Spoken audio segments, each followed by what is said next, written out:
The success story of Mahesh Babu from Nalgonda. ఈయన గురించి ముందు చిన్న ఇంట్రడక్షన్ ఇస్తాను. అసలు నల్గొండ నుంచి 2022 నోటిఫికేషన్కి వచ్చాడు కదా, 22 నోటిఫికేషన్కి వచ్చాడు. అప్పుడు మనోడు పాపం ఇండియన్ ఆర్మీకి వచ్చినాడు, ఎగ్జామ్ బాగానే రాస్తున్నాడు. కానీ కొద్ది పాటులో ఇండియన్ ఆర్మీ లాస్ అయిపోయినాడు. ఇండియన్ ఆర్మీ లాస్ అయినప్పుడు చాలా డిసప్పాయింట్ అయినాడు.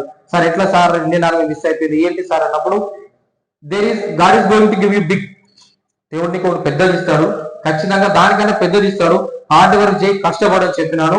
అదే విధంగా మనోడు ఆర్మీ కన్నా పెద్ద జాబ్ ఎస్సీసీజీడి సాధించినాడు. సో మనం ఇందని ఆయన ప్రస్థానం, ఆయన ఫ్యామిలీ బ్యాక్గ్రౌండ్ నుంచి స్టార్ట్ చేస్తాం. నా పేరు మహేష్, మాది నల్గొండ జిల్లా. మాది వచ్చేసి వరకాల గ్రామం, చింతపల్లి మండలం. అయితే ఫస్ట్ ఆఫ్ ఆల్ నేను హక్కింపేట ర్యాలీ కొట్టాను. హక్కింపేట ర్యాలీ బీ బోర్డ్లో కొట్టాను, 10 పుల్అప్స్ చేశాను, గ్రౌండ్ స్కోర్ 88 ఉంది. అరే జాబ్ వచ్చిందిరా, ఎట్లా అంటే స్టడీ పర్లేదు, నేను బాగానే చదువుతాను, ఎట్లయినా జాబ్ వస్తుంది చేస్తుంది అని చెప్పేసి నమ్మకంతో ఇంటికన్నా ఉండి ప్రిపేర్ అయినా. ఇంకా వాడు పోస్ట్ పోన్ చేసుకుంటా కరోనా టైం వచ్చిందని చెప్పేసి మొత్తం నోటిఫికేషన్ క్యాన్సిల్ చేసిండు. ఇంకా ఫస్ట్ ఇంకా ఎగ్జామ్ రాయకుండానే అది ఫెయిల్ అయిపోయినా. ఇంకా తర్వాత ఏం చేద్దాం, మళ్ళీ అకాడమీకి వెళ్దాం, ఎట్లా బీ బోర్డ్లో పడ్డది కదా, ఏం కాదు ఏ బోర్డ్లో పడి గ్రౌండ్ స్కోర్ అంటే ఫస్ట్ అటెంప్ట్ తెలియదు కదా మనకు, సెకండ్ అటెంప్ట్ అన్న గ్రౌండ్ స్కోర్ 100 ఉంటే తర్వాత ఏమైనా జాబ్ ఆపర్చునిటీ వస్తుంది, ఎక్కువ ఛాన్సెస్ ఉంటాయని చెప్పేసి లక్ష్యం డిఫెన్స్కి వచ్చిన తర్వాత ఇక్కడ మంచిగా హార్డ్ వర్క్ చేసిన, బాగానే హార్డ్ వర్క్ చేసిన. అయితే ఏమైందంటే మాకు రోడ్ మీద పెట్టారన్నమాట సూర్యాపేట ర్యాలీ అనేది, చాలా హార్డ్ గా జరిగింది. అంటే ఒక 200 మెంబర్స్ లో 10 మెంబర్స్ ని 15 మెంబర్స్ ని సెలెక్ట్ చేయడం అట్లా జరిగింది అనమాట. అయితే నేను అందులో బీగో రన్నింగ్ కొట్టాను, అండ్ ఆ వర్షం కారణంగా పుల్అప్స్ రాడ్ మొత్తం తడిచిపోవడం వల్ల అది 8వ తీసిన, ఇంకా 9వ తీయలోపు ఇంకా కింద పడిపోయినా. ఇంకా అని చెప్పేసి అట్లా గ్రౌండ్ స్కోర్ అప్పుడు 75 ఉండే. ఎగ్జామ్ అయితే ఇంకా 50 క్వశ్చన్స్ ఇచ్చిండు. టు బి ఫ్రాంక్ గా చెప్పాలంటే ఎగ్జామ్ ఎట్లా వచ్చిందంటే ఒక చాలా ఈజీగా వచ్చింది. అట్లా కాక పక్కనే మనకు స్టేడియంలో పెట్టుండే, ఎల్బీ స్టేడియంలో పెట్టారు.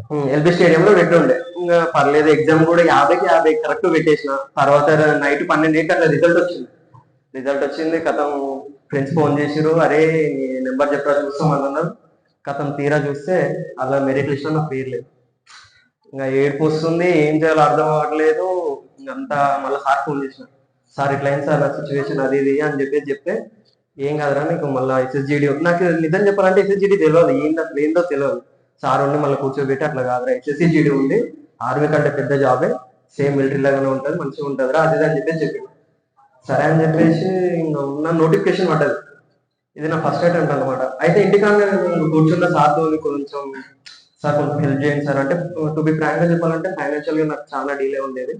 అంటే నాకు పేరెంట్స్ ఎవరు లేకుండే, అంటే ఓన్ గా ప్రిపేర్ అయినా. తర్వాత సార్ కూడా కొంచెం హెల్ప్ చేసింది అనమాట, కొంచెం పీడిఎఫ్స్ పంపడము అది చేయడం, చాలా సపోర్ట్ చేసింది అనమాట సార్.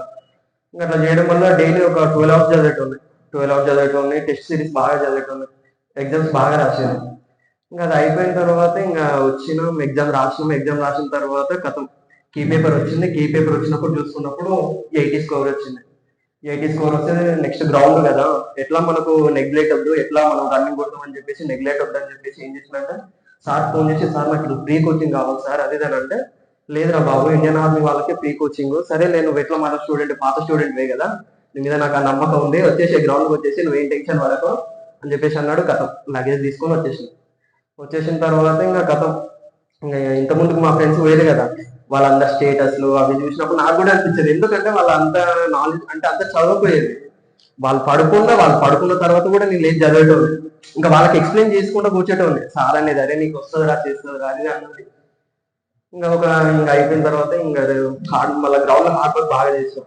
ఇంకా 5 అంటే ఈజీనే అని తెలుసు, అంటే ఎందుకంటే ఆర్మీ రన్నింగ్ కొట్టిన వల్ల కొంచెం ఈజీగానే అనిపిస్తుంది, పర్లేదు నెగ్లెక్ట్ వద్దు అది ఇది అని చెప్పేసి మళ్ళీ హార్డ్ వర్క్ గట్టిగానే చేసినాం. సార్ కూడా బాగా సపోర్ట్ చేసిండు. ఇంకోటి ఏంటంటే అది అయిపోయిన తర్వాత ఇంకా కథం ఇంకా ఈవెంట్స్ డేట్ వచ్చింది. అప్పుడే నాకు ఫుల్ ఫీవర్, మీది ఎట్లా ఉందిరా నాన్న పోయేటట్టు ఉంది అని చెప్పేసి 62 ఉండే నా వెయిట్ యాక్చువల్ గా. అప్పుడు వచ్చి చూస్తే 58 వచ్చింది. సార్ కాడికి పోయి, సార్ ఏం సార్ నా పరిస్థితి మళ్ళీ నాకు ఎట్లా వచ్చింది ఉంది అది అని చెప్తే, ఏం కాదురా బాబు నువ్వు కొడుతావు చేస్తావు అని చెప్పేసి చెప్పిండు. సరే అని చెప్పేసి ఇంకా పోయినా రన్నింగ్ కొట్టినా. ఇంకా రన్నింగ్ అయిపోయిన తర్వాత రీమెడికల్ పడితే మళ్ళీ సార్ కాడికి ఏడ్చుకుంటుంది, సార్ రీమెడికల్ పడ్డది ఏంటి నా పరిస్థితి, ఇది కూడా పోయేటట్టుంది సార్ ఏం చేయనంటే, ఏం కాదురా అని చెప్పేసి మళ్ళీ అకాడమీకి వచ్చిన.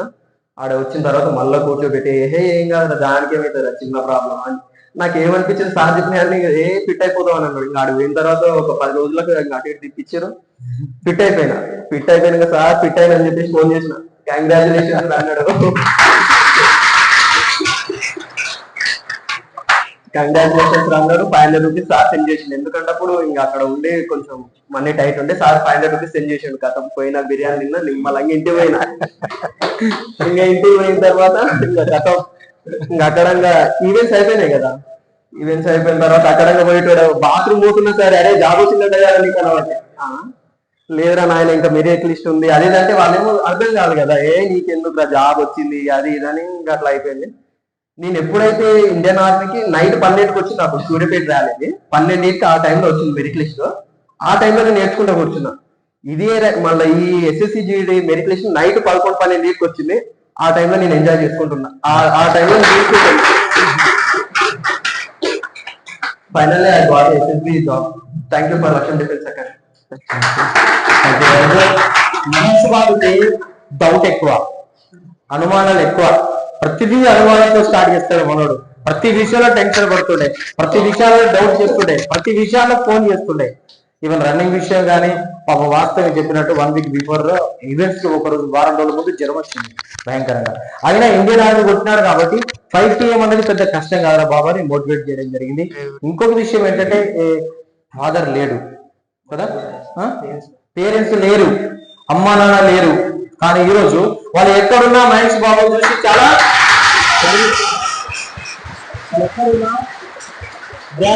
హ్యాపీ, ఎందుకంటే నా కొడుకు విద్య సాధించారు అని. అంటే ఆలోచించాడు ఒకసారి. పాపం వాళ్ళ అంకుల్ వాళ్ళు ఈయన మనోని దగ్గరుండి చదివించడం జరిగింది. మనం కూడా కోఆపరేటివ్ అందించడం జరిగింది.